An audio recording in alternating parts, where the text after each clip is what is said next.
Buenos días, gracias por estar acá. Primero que todo quiero hacer un disclaimer, con esto, ¿no? Soy de la Universidad de Concepción, no de Chile, nada contra ellos, pero mi alma mater es la Universidad de Concepción, que fue quien me formó, ¿cierto? Y además es donde trabajo.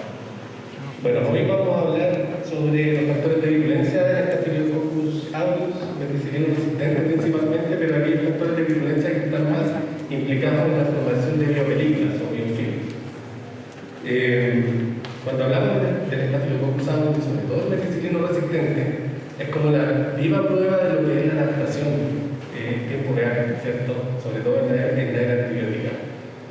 Menos tiempo en la Tierra hemos tenido para estudiar los factores de virulencia en tiempo real, porque va de la mano con la historia y el desarrollo de la humanidad, ¿cierto?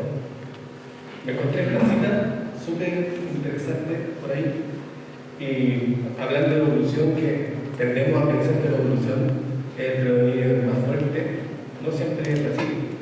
Y esta cita dice que vio una cosa, pues, ¿cierto? Esta persona que está iluminada, que la carrera no siempre es de los más rápidos, ¿cierto?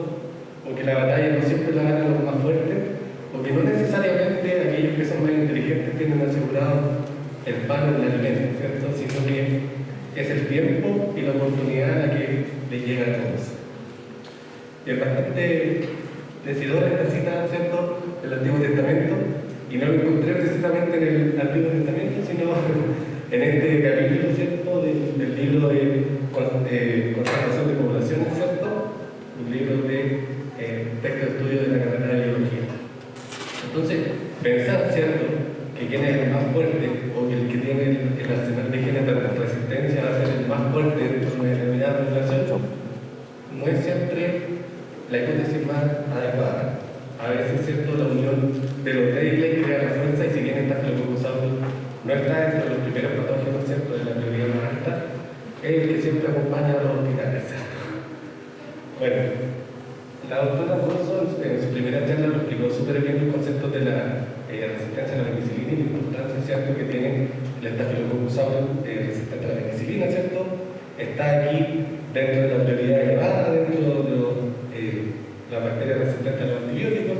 Se estima que hay un 20% de prevalencia en ciertos portadores persistentes, un 30% intermediario, y recordar que antes del inicio de la era antibiótica la tasa de mortalidad era cerca del 80%, hasta que este proceso, ¿cierto?, sin el Alexander Fleming nos regaló a la humanidad la penicilina, o más bien agarró el regalo que tenía la naturaleza, ¿cierto?, y lo plasmó en esto, que al principio la penicilina, ¿cierto?, funcionó más bien como dentro del arsenal militar, ¿cierto?, fue lo que permitió a los soldados llegar a casa vivos después de estas heridas que tenían en la guerra, y en algunos casos incluso pasarla muy bien, porque una vez que se les entregó la penicilina como arsenal de guerra, ellos empezaron a distribuir, digamos, de alguna forma en estos lugares de dudosa reputación dentro de algunas niñas. Bueno, apareció la penicilina, ¿cierto?, los primeros reportes de resistencia a la penicilina, para luego en el año 59 aparece la penicilina, ¿cierto?, y un año después aparece el primer caso, ¿cierto?, en Guildford, en Inglaterra, y se reportan los primeros, para la redundancia, reportes del Staphylococcus resistente, que luego se hizo presente en lugares incluso donde no existía la penicilina. Esta parte ya la explicó bastante bien la doctora Coso, ¿cierto?, el responsable de la penicilina resistencia es la proteína PBP2, que es una proteína que tiene menor afinidad con el beta-lactámico y además una hendidura más estrecha, por lo cual el sitio activo es menos accesible a los beta-lactámicos. Los invito a leer esta revisión que hicimos en la Universidad de Concepción con el doctor Aguayo, en donde están las masas moleculares de penicilina resistencia en la revista chilena de infectología. Y bueno, como les comentaba acerca de la evolución, uno pensaría que fue la introducción de la penicilina la que propició la aparición del Staphylococcus resistente, pero un paper, ¿cierto?, publicado en el 2017 nos dice que la penicilina resistencia apareció cerca de 14 años antes de la introducción de la penicilina. Es por eso que alrededor del mundo se reportaban casos de penicilina resistencia o de resistencia a todos los beta-lactámicos, aun cuando la penicilina no había emergido en estos casos. Fue acá, ¿cierto?, en donde se hizo la secuenciación masiva de toda la colección de cepas que tenía el Reino Unido, incluso las primeras cepas de glifos, y se dieron cuenta, ¿cierto?, que la aparición del PEC-A se debió a la presión de selección ejercida por la penicilina en sus primeros años. Eso dio paso, ¿cierto?, al estáfilo hospitalario, y hasta la década del 90, ¿cierto?, aparecen estos primeros casos de los estáfilos comunitarios que afectaban, ustedes sabrán, a gente sana, deportista y población pediátrica, y la diferencia se fue bastante bien establecida la doctora Cox, ¿cierto? Pero si uno pudiera, como bien dijo ella, resumir, al principio se pensaba que la toxina Pantoprazol era un marcador de el estáfilo comunitario, y después con el tiempo fuimos viendo que no era tan fácil como decir que el estáfilo que lleva la toxina Pantoprazol es el estáfilo comunitario.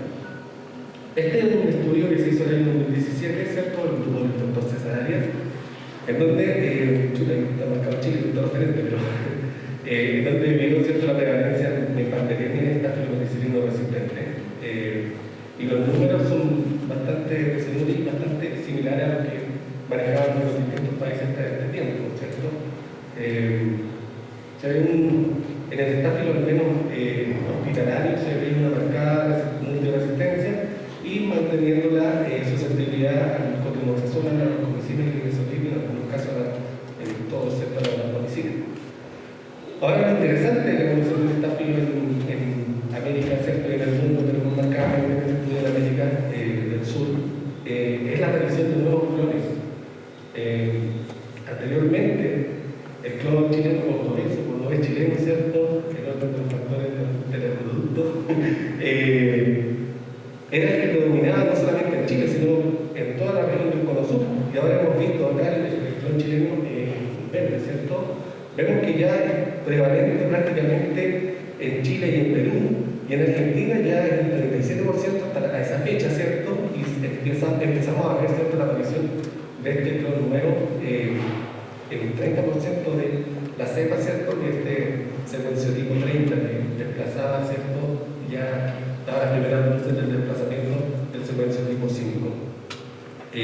Bueno, acá en Bolivia también se han hecho algunas pesquisas, ¿cierto?, de estáfilo penicilino resistente, y bueno, estos trabajos muestran una baja prevalencia de colonización, ¿cierto?, marcada principalmente por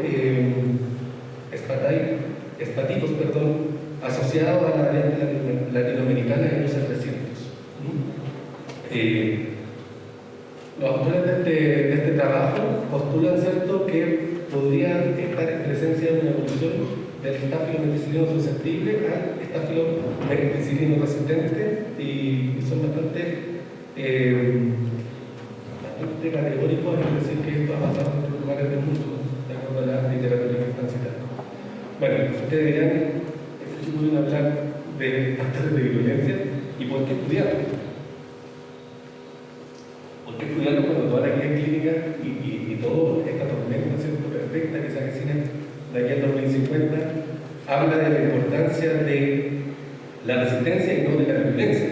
Bueno, al igual que los fines de resistencia, ¿cierto?, los factores de violencia son importantes porque generan un aumento de la muerte y mortalidad por el estáfilo penicilino resistente, además de aumentar los periodos de tratamiento de hospitalización, ¿cierto?, por algunas enfermedades complicadas que además se prolongan en el tiempo y se hacen persistentes y difíciles de tratar.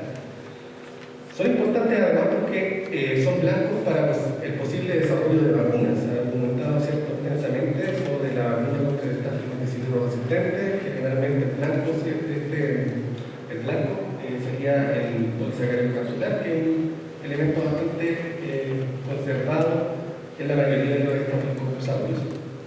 Y además es importante porque debemos entender que el uso de antibióticos a concentraciones que no son las óptimas, ¿cierto?, puede moderar la infección y complicar la terapia del paciente por todo lo que dijimos anteriormente. Y además existe una asociación que cada vez más difusa, ¿cierto?, entre los factores de violencia y los clones circulantes en la comunidad. A medida de resumen, uno podría hablar de un grupo de factores de violencia que son los más conocidos, ¿cierto?, los más importantes. Acaban de estudiar en la producción de biopelículas, y están este grupo de componentes de la matriz que determinan a los Staphylococcus aureus a donde tenemos esta polinización mediante la lesión, principalmente en la primera etapa de la fase de infección, ¿cierto?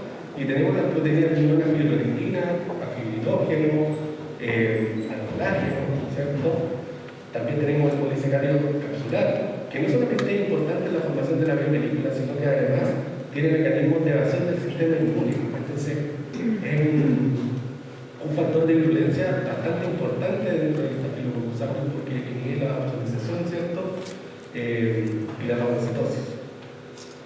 Este debe ser de los más conocidos, ¿cierto? Que la toxina Banton-Wallenstein, que es una toxina formadora de poros en las membranas celulares que puede deslizar, ¿cierto? Casi cualquier tipo de membrana celular. Y también tenemos estas no menos importantes, que son la hemolicina alfa y beta, implicadas en muchos procesos de virulencia en Staphylococcus resistente, que son la hemolicina alfa y beta, una que tiene una citotoxina formadora de poros, ¿cierto? De cualquier tipo celular, mucho menos selectiva que la toxina Banton-Wallenstein, y tenemos también la hemolicina beta, que tiene actividad polipasa C, ¿cierto? Que es específica para la esteroideía. Todos estos factores de virulencia están regulados para la redundancia por varios reguladores globales, pero lo más conocido es el gen accesorio regulador, ¿cierto? Que es capaz de regular la expresión génica de los factores de virulencia de manera diferenciada en distintas etapas del crecimiento de la bacteria, ¿cierto? Principalmente, si uno tuviera que hacer un resumen, diría que en la primera etapa de crecimiento, ¿cierto? Este sistema está reprimiendo toda la generación de toxinas y tiene sobreexpresada o expresada constitutivamente a la alza todas las moléculas que tienen que ver con las primeras etapas de adhesión. También tenemos proteínas que son específicamente asociadas a biofilm, ¿cierto? Como la BAP, que es la proteína asociada al biofilm, como su nombre lo indica, y el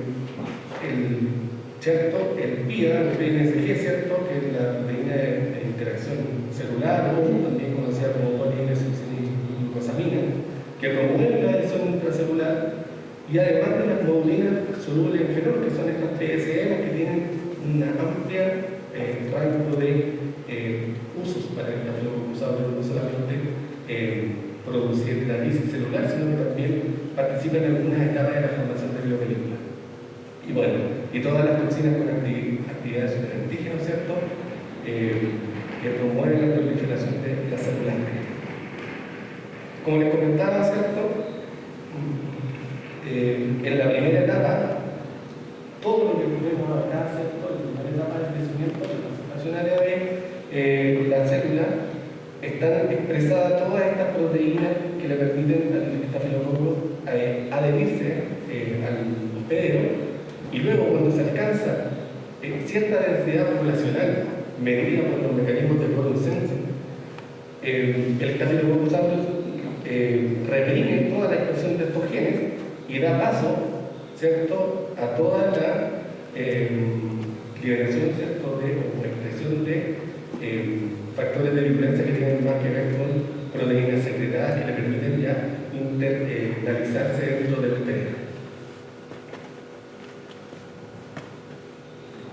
Bueno, desde el punto de vista microbiológico, ¿cierto?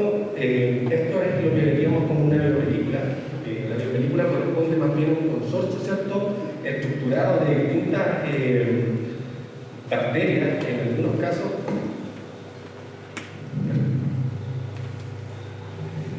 Y en algunos casos, nosotros tendemos a ser un poquito míopes, a ver solamente lo que pasa en la placa Petri. Pero en la naturaleza estas interacciones no se dan solamente entre bacterias, sino muchas veces en hongos y también entre distintas especies bacterianas.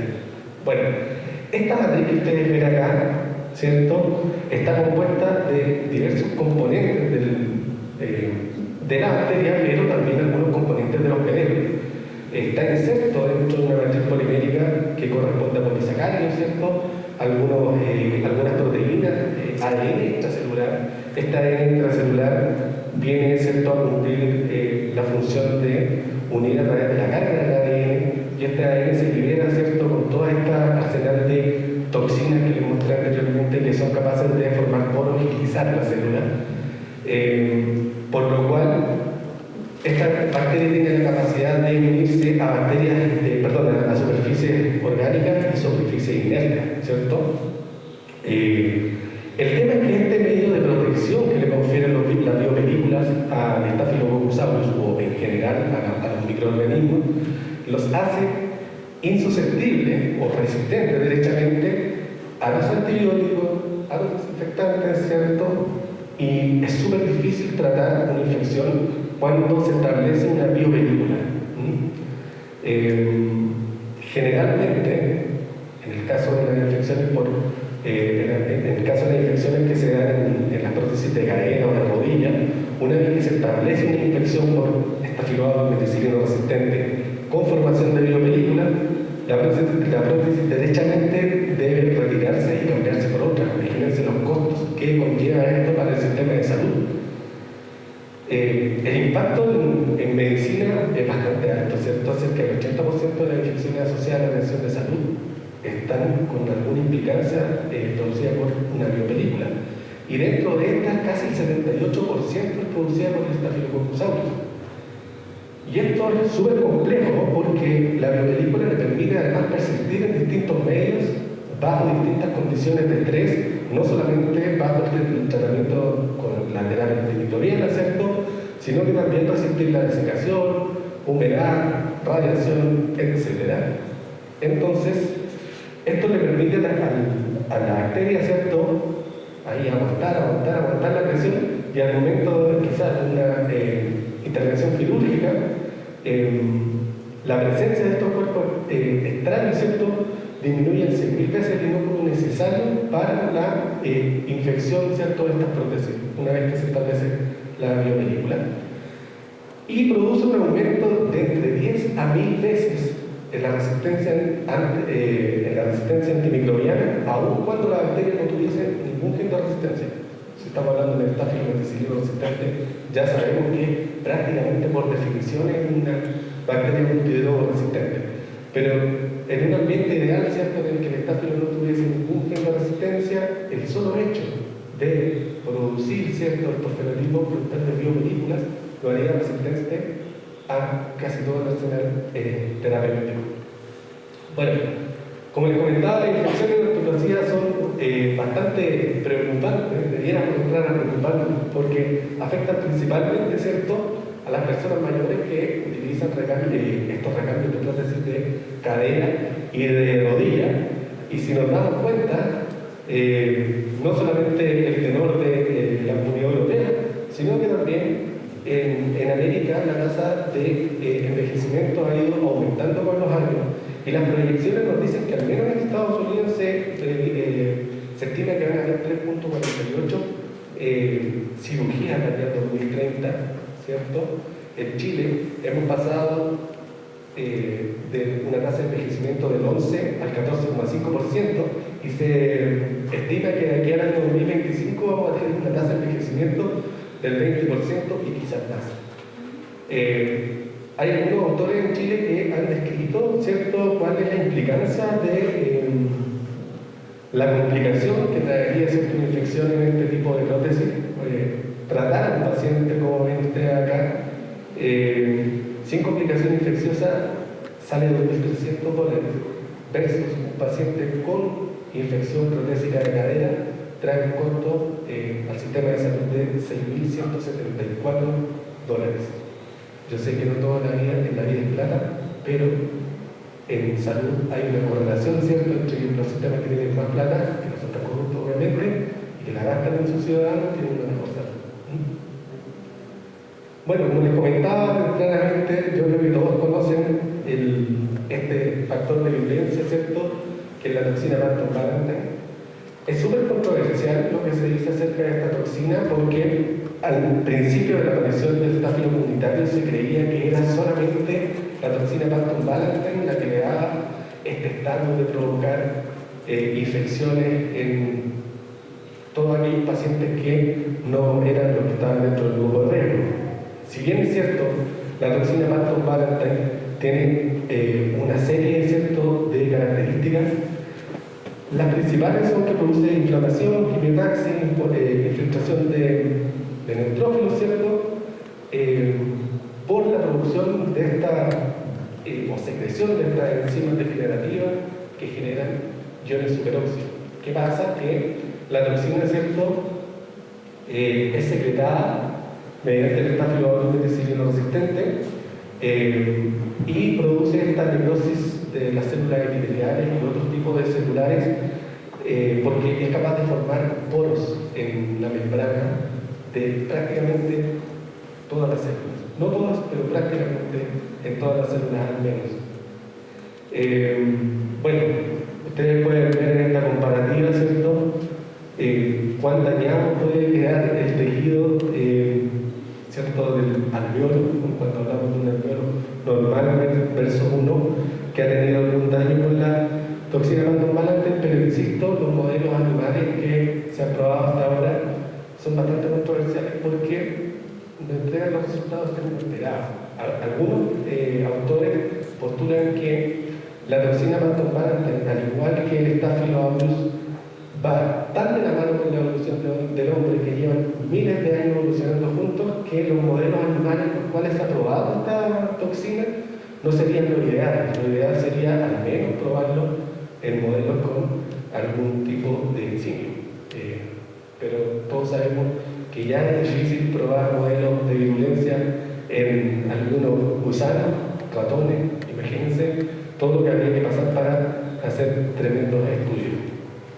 Y además, sabemos que induce no solamente a la lisis celular, sino que también a la apoptosis celular, mediante ¿cierto?, la formación de poros, como pueden ver acá, la formación de poros en la mitocondria, lo que induce, ¿cierto?, la liberación del citocromo C, y esta liberación del citocromo C induce la vida de las caspasas y la fragmentación celular, y la célula muere. Otro postulado, ¿cierto?, dentro de la toxina pantombalante es que este tipo de infecciones que nosotros vemos que son tan terribles, ¿cierto?, con daño pulmonar, vienen después de alguna infección viral.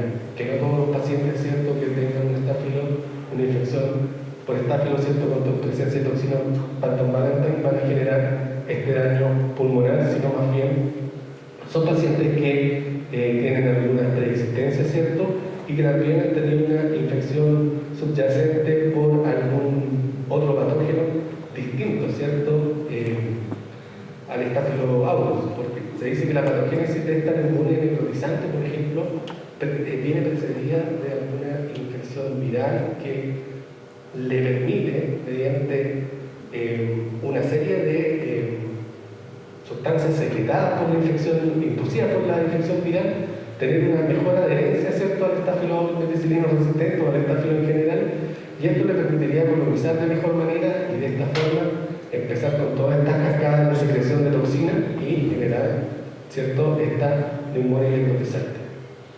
Bueno, habíamos hablado anteriormente que la biopelícula, ¿cierto?, es un consorcio de células que se agrupan y que se protegen con ciertos exudados que produce la misma célula, o de repente, en algunos casos, ¿cierto?, son las mismas células de los pederos las que ayudan a generar esta matriz celular mediante toda esta lisis producida por las toxinas. Básicamente, las células en estado libre, ¿cierto?, son capaces de estar, ¿cierto?, ahí viviendo muy felices en el torrente sanguíneo o en algún lugar, incluso en superficies, ¿cierto?, inertes como los muebles, y son sometidas a algún tipo de estrés. Y el estrés podría venir dado desde el tratamiento antibiótico, los limpiadores de superficie, ¿cierto?, los compuestos cuaternarios que están siendo utilizados aparte, ¿cierto? Y este estrés generaría el primer indicio para que la célula bacteriana buscara una superficie, y la primera interacción que se da entre la superficie y el Staphylococcus meticilino resistente viene dado por las cargas y la topografía del material.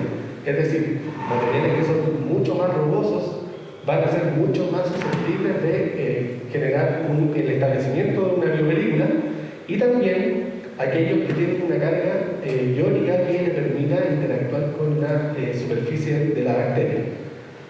Son cargas bastante débiles, pero la unión de los débiles hace la fuerza. Sin embargo, este tipo de unión inicial es reversible. Es decir, cuando ya comienza la proliferación, se produce esta monocapa de células del estafiloaureus, y esta unión ya prácticamente es irreversible, porque comienzan estos mecanismos de pollen sensing, ¿cierto? El pollen sensing, como su propio nombre lo indica, empieza a censar la cantidad de bacterias que hay en el medio, ¿cierto?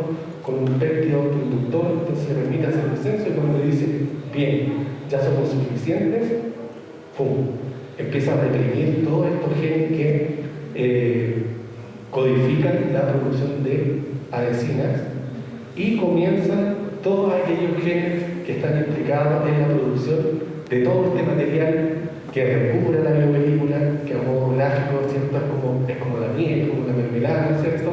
Y esa sustancia, la principal, ¿cierto? La proteína de adhesión intracelular, es producida por el estafilococo, por ese factor de virulencia, por el polisacárido capsular, por estas mismas, hay un grupo de células, ¿cierto?, que se inmolan por el grupo y son capaces de liberar, ¿cierto?, al medio también ADN intracelular, que mediante su carga, como le comentaba, no solamente la del hospedero, le permite reforzar estas interacciones y ya luego reconvenir a todas estas microcolonias.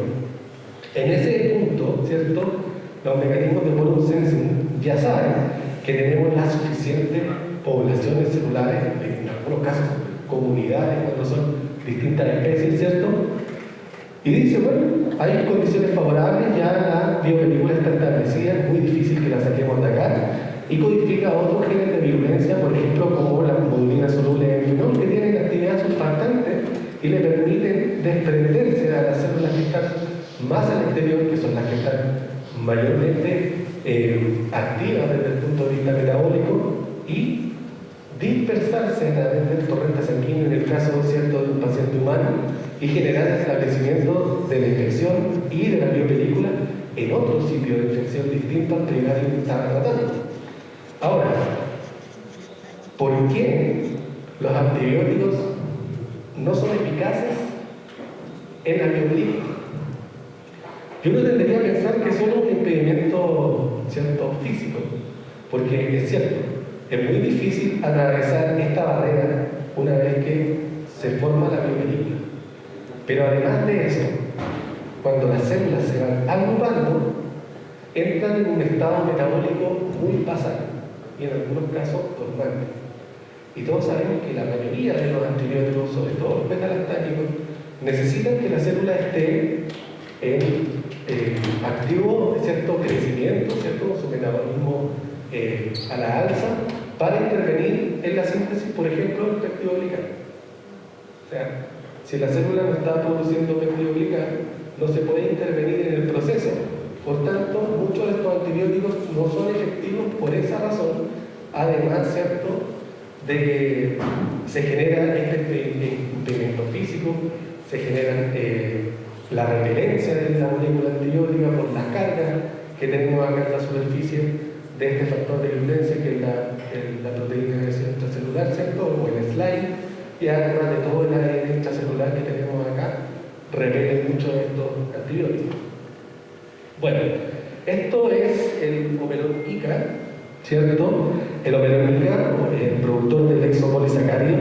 El exopolisacárido, ¿cierto?, es lo que recubría como la biopelícula, lo que estaban viendo.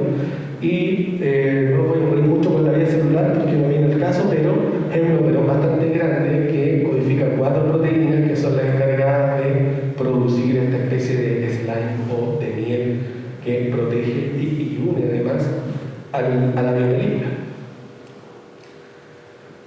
También son importantes las hemolicinas, y uno pensaría, ¿por qué van a ser importantes las hemolicinas? Yo lo vería, ¿cierto?, como un mecanismo de evasión del sistema inmune, pero poco tendrían que ver con la biopelícula. Uno pensaría que se establece, ¿cierto?, la biopelícula inicial, se recubre con todas estas sustancias extracelulares y ahí queda. Pero no, como vimos anteriormente, todo tipo de hemolicinas son capaces, ¿cierto?, de formar poros en distintos tipos celulares, y sobre todo las hemolisina alfa, que tienen un rango, un espectro más amplio que la toxina tautomvalente.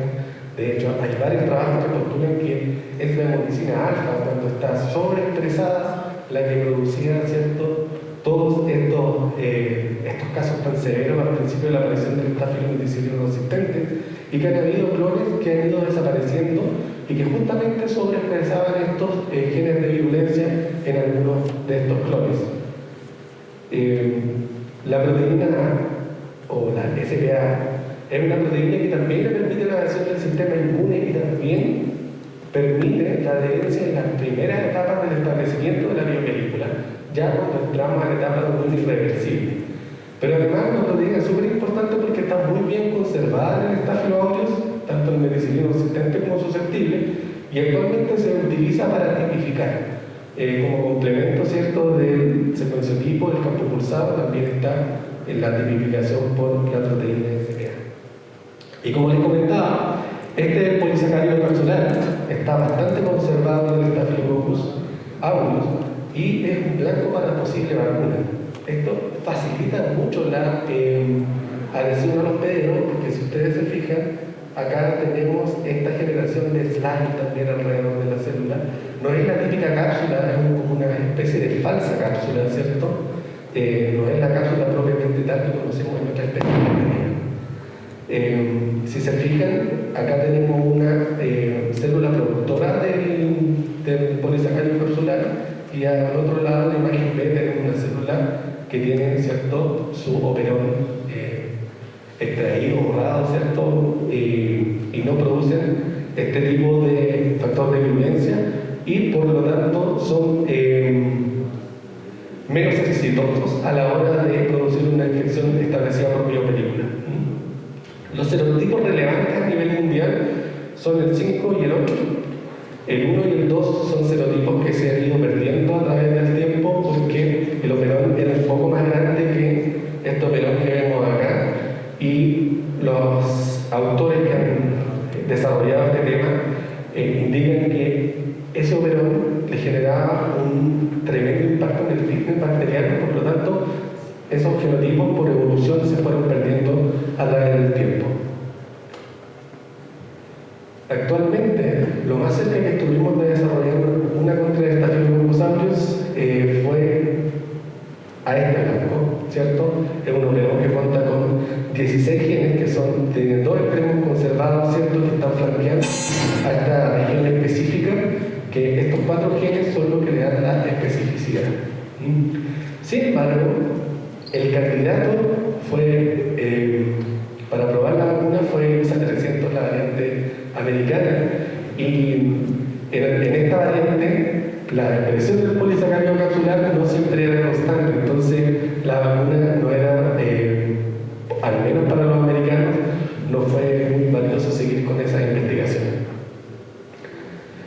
Como les comentaba, el gen accesorio regulador, ¿cierto?, es capaz de generar este péptido autoinductor, ¿cierto?, y censar, literalmente, contar cuántas bacterias tenemos en el ambiente para ver cuándo establecemos la infección por biopelícula y poder, ¿cierto?, en su primera etapa generar la expresión constitutiva de la adhesina, y en segunda etapa, ¿cierto?, estos factores de virulencia que son asociados a las hemolicinas. Es súper interesante el hecho de que este regulador, ¿cierto?, no solamente es un regulador que sirve para censar y indicarle a la célula cuándo expresar cuál o distinto gen, sino que además el péptido inductor del Staphylococcus aureus es súper específico. Entonces, como ustedes pueden ver acá, tenemos cuatro imágenes, ¿cierto? Arriba tenemos en la A el estafilo con un péptido inductor, ¿cierto? Que es la molécula, ¿cierto?, secretada por esta bacteria. Y cuando una sola cepa de Staphylococcus aureus está, ¿cierto?, en el ambiente, no tenemos ningún problema, se reconocen entre ellos, se censan, ¿cierto? Pero cuando viene otra cepa, ¿cierto?, a invadir el espacio en el panel inferior izquierdo, una cepa distinta es interferida por los dominantes y no le permiten este solapamiento de nicho y es una manifestación de territorialidad como la que tienen los animales superiores, ¿cierto? Se cree entonces que por esto el Staphylococcus aureus es un poco más exitoso que el epidermidis porque es capaz de inhibir el sistema de quorum sensing del epidermidis y el epidermidis por su parte no es capaz de inhibir el sistema de quorum sensing del Staphylococcus aureus. Bueno, una pregunta que a todos nos asalta cuando empezamos a estudiar esto, ¿cierto? Es, bueno, ¿por qué? Si sabemos que es el sistema regulador AGR, que quede claro que existen otros más, la regulación de la expresión génica del Staphylococcus aureus es súper compleja y es interminable. Yo creo que tenemos para mucho de estudiar, ¿cierto? Ahora con las herramientas genómicas, cómo están interactuando los distintos reguladores y los distintos genes de virulencia. Y ustedes se preguntarán, ¿por qué inhibimos el quorum sensing? Si es la señal que le está indicando a todas estas poblaciones que deben iniciar, ¿cierto?, la secreción de todas estas toxinas que tanto daño le hacen a los hospederos y a su sistema inmunológico. El problema de inhibir el mecanismo de quorum sensing es que todas estas células, todos estos factores de virulencia que se están expresando constitutivamente, en ningún momento se apagarían. Entonces estaríamos generando fenotipos hiperadhesivos que quizás no van a ser tan virulentos desde el punto de vista de la secreción de ciertas toxinas, pero sin embargo le da la capacidad y la ventaja evolutiva de la adhesión por sobre otras bacterias y todos entendemos que el primer paso de la infección es la adhesión. Así es que por eso no es factible dirigir nuestras terapias, ¿cierto?, hacia, al menos en Staphylococcus aureus. Sí entiendo que en su pseudomonas aeruginosa funciona mucho mejor ese sistema al inhibirlo, pero en Staphylo al menos no es una opción. Bueno, estas son las modulinas solubles en fenol. Y no es que sean solubles en fenol, sino que las aislaron, ¿cierto?, mediante esta técnica y quedaron con este nombre. Como les comentaba anteriormente, tienen muchas funciones y se siguen encontrando aún más. Son capaces de estructurar la biopelícula, ¿cierto?, pero además son capaces de desagregar la biopelícula. Son un poquito rara y absurda esta función, no creería, pero en las primeras etapas, al agregar, les permite, ¿cierto?, establecerse de una mejor manera y además de evadir el sistema inmunológico, y en las últimas etapas, cuando ya se alcanzan niveles poblacionales aceptables, les permite, ¿cierto?, desagregarse para ir a buscar otros sitios de colonización, ¿cierto?, que es lo que tratan de hacer todos los organismos vivos en general. Se nos olvida que las bacterias también se rigen por las mismas reglas de la biología, a pesar de que son fantásticas, ¿cierto?, que tienen unos mecanismos de evolución que van a la luz de cualquier mamífero o cualquier otro animal. Bueno, además de todo esto, hemotaxis, ¿cierto?, y la liberación de citoquinas, y son capaces de inducir a la citólisis de prácticamente, no, aquí no es prácticamente, aquí son todas las células humanas.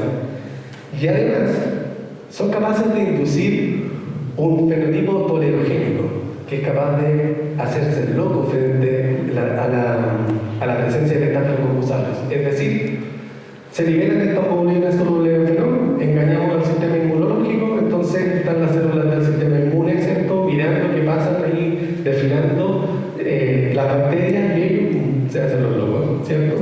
Y además inhiben la diferenciación, ¿cierto?, de algunos tipos celulares como los TH1. Además, estas modulinas solubles en fenol específicas tienen actividad antibacteriana, lo que indicaría por qué el Staphylococcus aureus es tan exitoso en su nicho ecológico, porque no solamente interfiere, ¿cierto?, con algunos mecanismos de expresión de genes como son del Staphylococcus, sino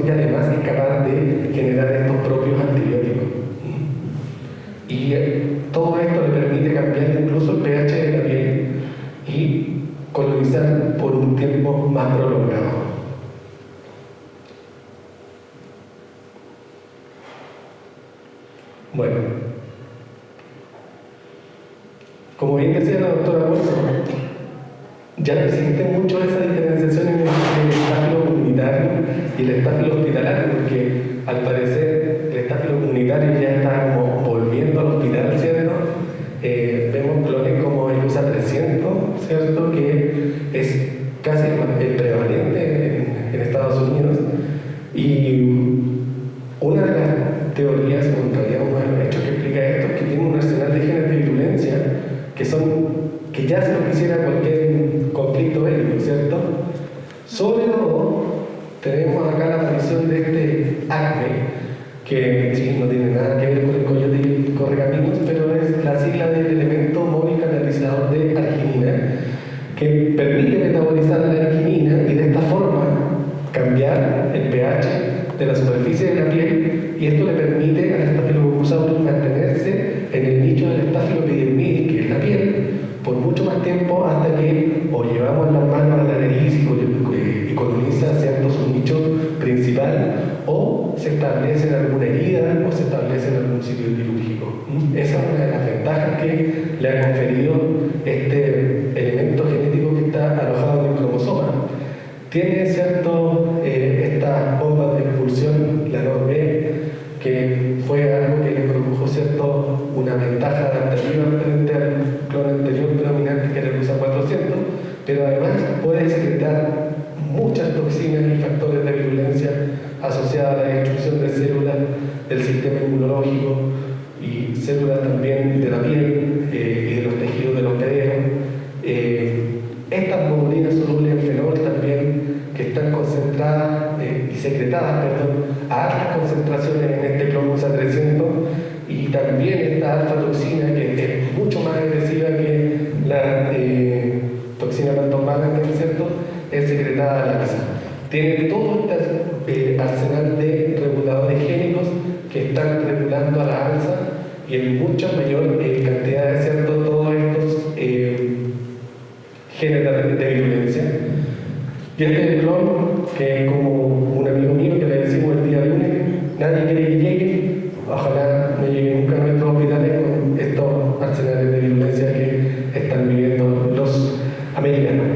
Bueno, como bien comentó la doctora Rosa el primer día, la epidemiología no solamente ha cambiado a nivel de cassette cromosomal y secuenciotipo, sino también de genes de virulencia. Este es un trabajo que los invito a leer, realizado en el año 2017 en Argentina, publicado en 2017, en donde indican la aparición y el desplazamiento, más que la aparición, el desplazamiento del secuenciotipo 5 por este secuenciotipo 30, y que se encuentra en el 70% de las infecciones de piel y parte flanco, está actualmente predominando por sobre el secuenciotipo 5, y me imagino que después de la pandemia, como no hemos tenido acceso tanto a los datos, estos porcentajes deben ser ya mayores, a menos, que estas dinámicas evolutivas del Staphylococcus aureus nos digan otra cosa y se empiece a establecer otro clon que sea más exitoso. Como bien les decía, este clon es más exitoso y tiene que ver más con los factores de virulencia que con los perfiles de resistencia, como en muchos de los casos que aparecen en Latinoamérica, podemos ver que es capaz de producir mayor biopelícula que el secuenciotipo 5, tiene modelos de virulencia en modelos de piel murino, también salió con ventaja por sobre el secuenciotipo 5. Vemos acá que cuando hacemos conteos de la carga bacteriana, en el hospedero también sale ganando, y en la pérdida de peso, es mayor a las 3 semanas que en el otro clon. Bueno, prácticamente es superior desde el punto de vista de virulencia en todos los ítems que se ensayaron, Lo invito a leer ese artículo. Y bueno, prueba de ello también es que se encontró no solamente que tenían un arsenal de virulencia distinto, sino más bien eran los reguladores génicos los que le permitían en algunos casos hasta 5 o 10 veces de mayor expresión al secuenciotipo 30 por sobre el secuenciotipo 5. Entonces, no solamente se trata de tener un arsenal grande, sino también la regulación de estos es súper importante a la hora de evaluar el establecimiento del Staphylococcus aureus. Si nosotros solo comparamos qué imágenes de resistencia o perdón, en este caso de virulencia, no nos va a dar, ¿cierto?, la fotografía más verdadera de lo que está pasando en ese momento. Bueno, voy a tratar de terminar rápido porque creo que nos quedan como 15 minutos después de la clase. Les voy a mostrar por qué, rapidito, ¿cierto?, porque es importante también tener en cuenta estos factores de virulencia. Se sabe que concentraciones subinhibitorias de antibióticos son capaces, además de estos reguladores génicos, de vincular la expresión de estos factores de virulencia. Por tanto, eso es un llamado, ¿cierto?, a la comunidad médica para que, como siempre, converse con el laboratorio, ¿cierto?, y todos estos tratamientos antibióticos no se hagan solamente de manera empírica. Y en el caso de algunos antibióticos es súper importante ir monitoreando la concentración plasmática, porque si no se alcanzan las concentraciones plasmáticas de algunos antibióticos, lo que estamos haciendo es, desde el punto de vista de la resistencia, no somos capaces de curar a ese paciente, y por el punto de vista de la virulencia estamos induciendo a la expresión de muchos factores de virulencia que van a hacer que tengamos infecciones, además de más resistentes, más persistentes en el tiempo. Pero así como también hay antibióticos que modulan la expresión para mal, entre comillas, tenemos algunos que la regulan para bien. El problema es que todo el Staphylococcus aureus es tan ambiguo que no podemos decir que un antibiótico nos modula todo para bien o todo para mal, ¿cierto? Ahí es donde hay que escoger qué se ajusta mejor a cada paciente. En este caso, por ejemplo, del linezolid, este artículo habla acerca de la contribución de efervescencia a los 3 días de tratamiento del paciente, ¿cierto?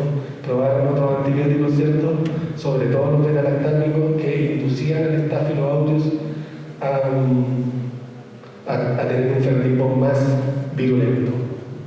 Este estudio un poco más reciente sobre ceftarolina, ¿cierto?, y Staphylococcus aureus penicilino resistente, productor de biopelícula. Y miren la importancia de esto. Bueno, entre muchos de los experimentos que se hicieron, este es un experimento de microscopía confocal con una atención especial que se llama kit de vivas muertas.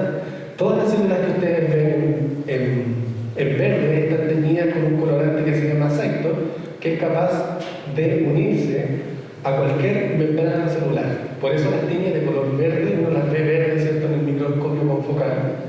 Y no sé si se fijan acá que hay unas células un poquito más rojas, y eso es porque el otro componente que viene en este kit es el yoduro de bromuro, que solo es capaz de ingresar a aquellas células que tienen la membrana comprometida. Entonces, si establecemos que todas aquellas células que tienen la membrana comprometida o rotas, ¿cierto?, están muertas, estaríamos en rojo contando las muertas.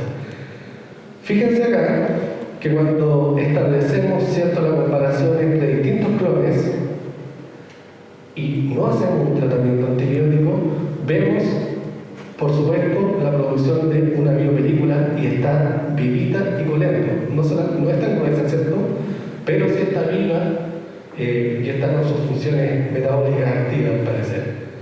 Cuando aplicamos ceftarolina a la MIC, ¿cierto?, recomendada para el laboratorio, básicamente en estos 2 clones que vemos acá abajo, la biopelícula desaparece o no se establece, depende de cómo lo veamos. Y en este clon, en el 1483, ¿cierto?, vemos algunas colonias, pero nada comparado con cuando no tenemos antibióticos. Fíjense acá, a un cuarto de la MIC y a un 16avo de la MIC. O sea, podríamos decir que en la vida real, en el hospital, a un paciente que no se le aplica la dosis correspondiente de ceftarolina o no se alcanzan los niveles plasmáticos del antibiótico, podríamos estar induciendo la formación de una biopelícula y con eso una infección persistente en el tiempo.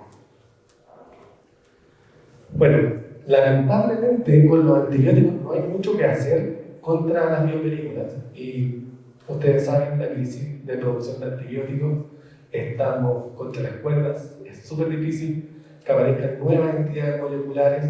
Lo que van apareciendo son antibióticos de las mismas familias, pero nuevas entidades moleculares no han aparecido desde hace mucho tiempo. Entonces, la comunidad médica, los científicos médicos, están buscando distintas alternativas para tratar estas infecciones por biopelícula, y en su mayoría están buscando, estamos buscando algunos análogos aminoácidos que pueden de alguna u otra forma desagregar la bacteria de la biopelícula, que eso es lo que principalmente hace. Sin embargo, hay un enantiómero del beta-clorodialanina, el beta-clorodialanina, que tiene actividad antibiótica, inhibe la alanina racemasa y a la alanina valina transaminasa C o la MUC. Es un mecanismo bastante similar al de la fosfomicina. Sin embargo, en la década del 70, cuando se estudió este hallazgo, los investigadores concluyeron que era muy tóxico. Sin embargo, si uno empezara a revisar la literatura, se usaban 40 veces más la dosis recomendada por la FDA para algunos antibióticos a la hora de ensayar antibióticos o moléculas nuevas. Entonces, lo más probable es que esos ratones se hayan intoxicado no por el compuesto, o sea, sí, pero más que nada por la dosis. Bueno, en este proyecto publicado por la comunidad iraní, ¿cierto?, nos muestra la producción de biopelículas en estafilococcus aureus meticilino resistente en el control sin tratamiento antibiótico. Acá la vemos, esta es la, ¿cierto?, es la producción de la biopelícula en cristal violeta. Acá vemos cuando se somete al tratamiento con fosfomicina, con beta-clorodialanina, y fíjense la diferencia abismal que hay entre la fosfomicina combinada con beta-clorodialanina, al menos, ¿cierto?, en la producción de biopelículas, de biomasa. Entonces, y para terminar, les muestro un fragmento de nuestra investigación. A mí me llamó mucho la atención esta molécula, empecé a estudiarla, empecé a ver, digamos, el bien unos grupos estudiándola, y efectivamente hay grupos estudiándola, pero no tienen que ver mucho con el desarrollo molecular antibiótica en antibiopelícula, sino más bien contra la terapia del cáncer. Así que leyendo sus trabajos y conversando con algunos de ellos, nos llegado hasta ahora a la conclusión de que la molécula sea tóxica para las células, sino más bien es tóxica para las células cancerígenas. Así que todavía hay alguna esperanza.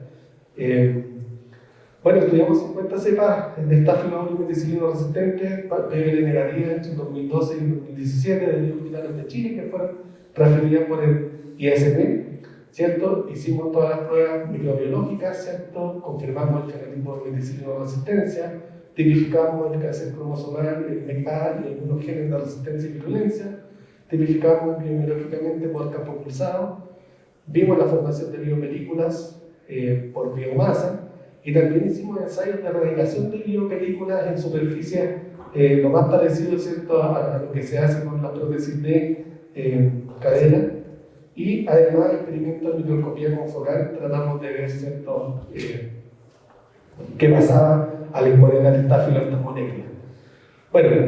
Bueno, para nosotros no fue hasta ahora ninguna sorpresa lo que encontramos en cuanto a tipificaciones epidemiológicas. El prevalente del secuencia tipo 5, es PATAC 149, correspondiente a, bueno, el cáncer cromosomal 1, correspondiente al clon chileno cordobés, ¿cierto?, que es bastante resistente a varias familias de antibióticos. Acá no están todos los que enseñamos, ¿cierto?, pero son los que tienen más relevancia clínica.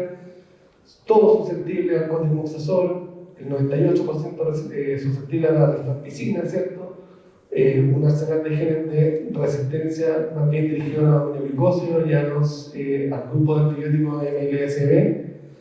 Y cuando analizamos, ¿cierto?, las CPI 50 y 90, vimos que coincidentemente con el clon chileno cordobés todos eran susceptibles al vasco, line y daptomicina, y teníamos, ¿cierto?, un 90% de cepas susceptibles de dosis dependiente a ceftadolina, que caían en el punto de 1,5, porque fueron hechas por episiotometría. Por tanto, claramente, como dijo la doctora Corsol, el primer día, la ceftarolina, al menos para el estáfilo hospitalario, porque también lo hicimos con el comunitario, no hay un observatorio de tratamiento. Sí para el estáfilo comunitario y sí para aquellos clones distintos al clon chileno cordobés. Tenemos también algunos casos cromosomales tipo 2, en los que la semilla de ceftarolina está bastante bien.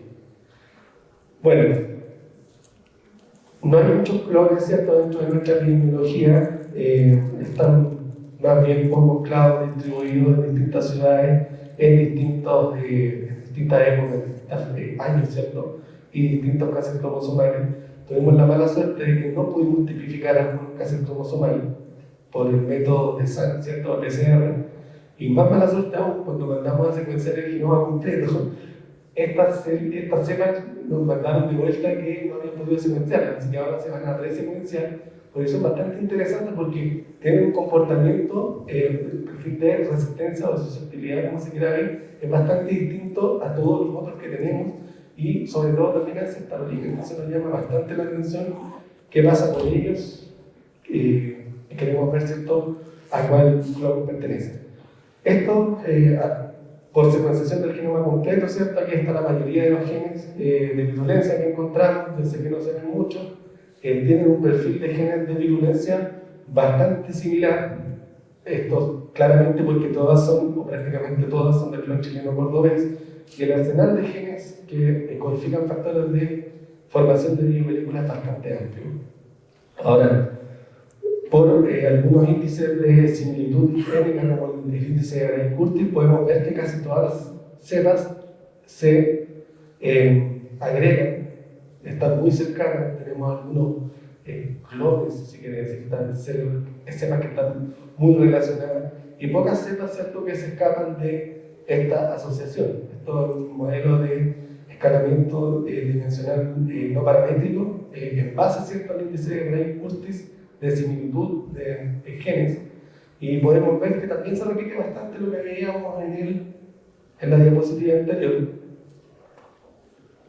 que la mayoría de las cepas que tenemos se agrupan en el mismo arsenal de genes de virulencia, y son estas cuatro las que se escapan un poquito de lo que estamos viendo.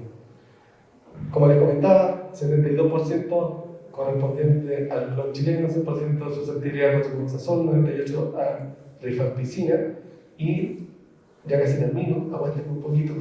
El índice de formación de biopelículas, la mayoría de las cepas eran débilmente formadoras de biopelículas, muy pocas medianas formadoras de biopelículas, y 10 cepas de las que ensayamos no producían biopelículas, ¿cierto?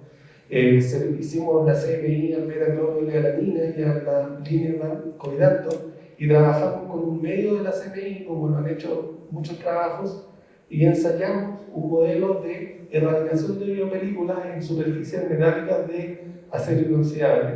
Y lo que pudimos ver, ¿cierto?, es que existen diferencias entre la producción de biomasa, del volumen de esto que ustedes veían antes, que era verde, cuando tenemos las células sin tratar. Ya cuando tratamos con vancomicina, daptomicina y beta-cloroilealanina a un medio de la CMI, se dispara, ¿cierto?, los índices de formación de biopelículas en el volumen verde y en algunos casos el volumen del rojo. Quiere decir que hay biopelículas, en este caso, en su mayoría vivas, pero en algunos de los casos hay biopelículas que están muertas. Y eso se podría explicar, ¿cierto?, por estas células dormantes o que están en un estado metabólico bastante bajo.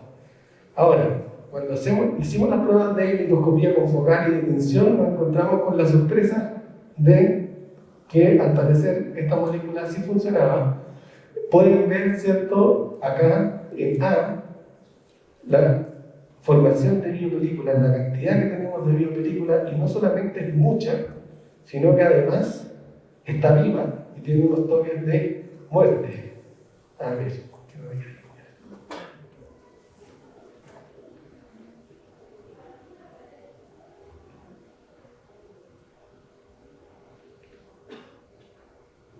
Se me cambió, perdón. ¿Se ve ahí? Bueno, si ustedes ven el modelo de formación de biopelículas, no solamente la biopelícula estaba bastante homogénea, sino que además estaba gruesa. es posible medir por microscopía confocal el grosor de la biopelícula. Una vez que probábamos, ¿cierto?, la biopelícula madura 21 días en presencia de daptomicina, nos encontramos que la daptomicina era bastante exitosa a la hora de, ¿cierto?, disociar esta biopelícula. Sin embargo, todavía había gran cantidad de células vivas. Y cuando probamos, ¿cierto?, con beta-cloroalanina ya en la fotografía C, prácticamente teníamos la desaparición o erradicación de la biopelícula. Aún nos quedan algunos paños, ¿cierto?, cubriendo la superficie, pero al asociar la daptomicina con beta-cloroalanina teníamos, ¿cierto?, este fenotipo distinto.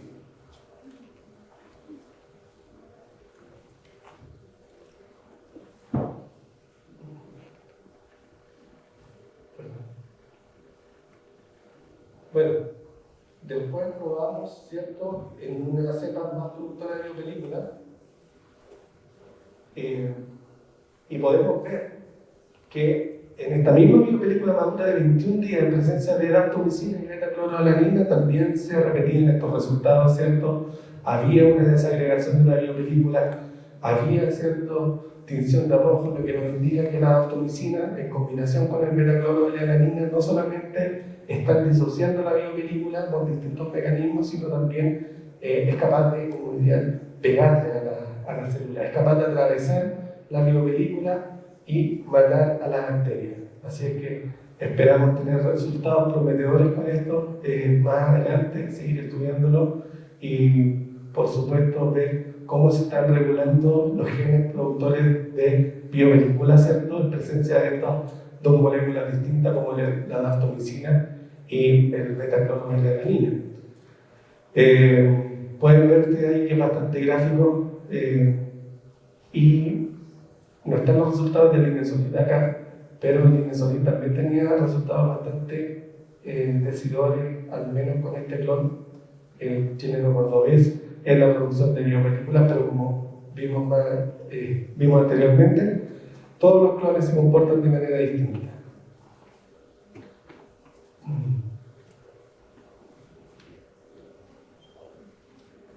Bueno, como conclusión de todo esto podemos decir nada nuevo, ¿cierto?, que la mayoría de las cepas predominantes en Chile, marcadamente por el clon chileno cordobés, desde el punto de vista de la formación de biopelículas, son débiles formadores de biopelículas, ahí no está como su nicho, y que los resultados actuales indican que concentraciones subinhibitorias en medio de la CMI de linezolid, o sea, perdón, de vancomicina y daptomicina producen un aumento en la producción de biopelículas. Sin embargo, las concentraciones subinhibitorias del linezolid, al menos en este clon, disminuye la formación de biopelículas en la bacteria y favorece su erradicación. Sin embargo, el uso de estos antibióticos en combinación con la molécula beta-cloroalanina disminuye fehacientemente la formación de biopelículas en estas bacterias. Muchas gracias. Y muchas gracias nuevamente por la invitación a todo el comité, especialmente a Marco, ¿cierto? Y muchas gracias por todo lo bien que nos han tratado. Gracias.